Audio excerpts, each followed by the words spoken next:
Hey guys, hey, coming to you today from a Flying J truck stop in Fraser Park, California, which is north of Los Angeles a little ways. It's in the part of I-5 that goes through the mountains that's called the Grapevine.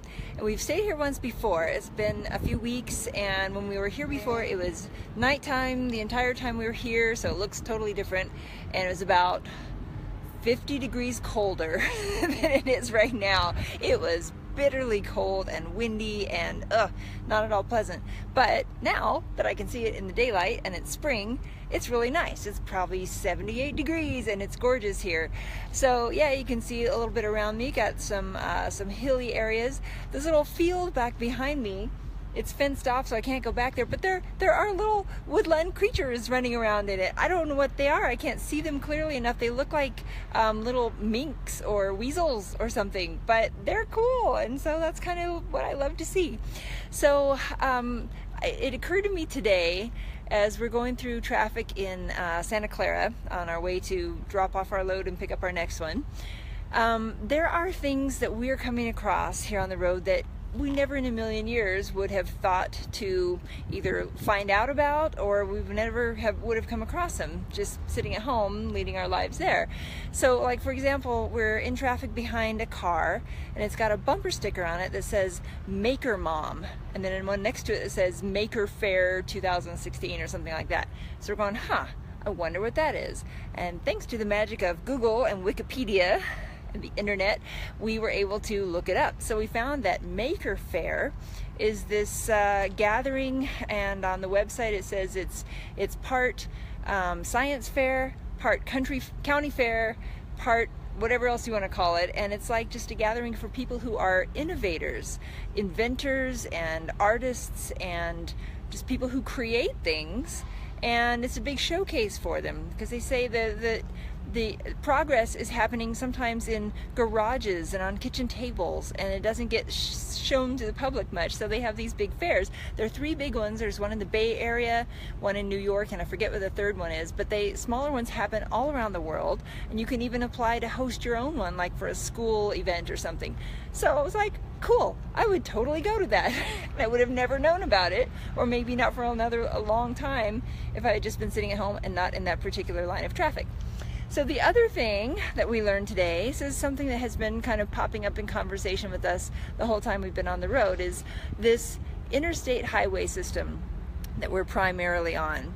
I think having been born after the 1950s, I kind of take it for granted.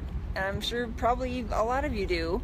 But I have these big interstate highways, and we knew that it was something that the Eisenhower administration had put into place, but didn't know much about it. Tom thought the idea maybe had come from the Autobahn in Germany, and he wondered if Eisenhower had brought that back over. Turns out that yes, pretty much, not for so much like a speedway for motorists as much as a military transport system. Connecting roads and areas of the United States so that troops could more easily, make progress, or whatever, get to where they needed to be. So, we looked that up, and the actual national highway interstate system kind of started out as an idea in 1916, back when automobiles were first becoming popular. But World War I happened, and that didn't gain any traction, and then other bills got introduced, in the years after that. But the actual interstate highway system, was first started being put into place in the late 1950s. So I had always wondered about the numbering system, okay? Because you got I-5 that we're real familiar with on the West Coast. You got I-80 and I-90 that go east to west across the United States. And I always wondered who gets to number these highways? Who gets to decide what number each one gets? So there is a system, we found out. So odd numbered interstates run from north to south, like I-5, and they start on the west coast and get progressively larger numbers as you get to the east coast. So I-5 is on the west coast, I-95 is on the east coast, but all of the primary interstate highways are all numbered less than 100.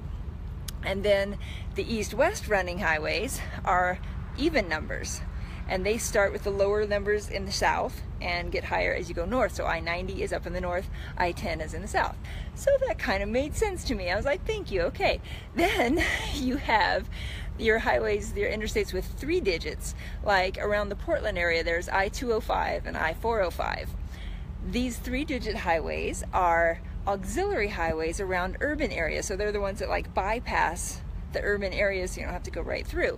And they are always numbered with the last 2 digits of the 3 being the main highway that they are an offshoot from. So like I-5, it'd be 05 would be the 2 digits that are in there, so I-205 and I-405. And here in California, we were traveling off of I-80 for a while, and there were some offshoots. There was I-880 and 680. And so that's kind of the system for that. And I was like, thank you. Now I understand. It makes perfect sense.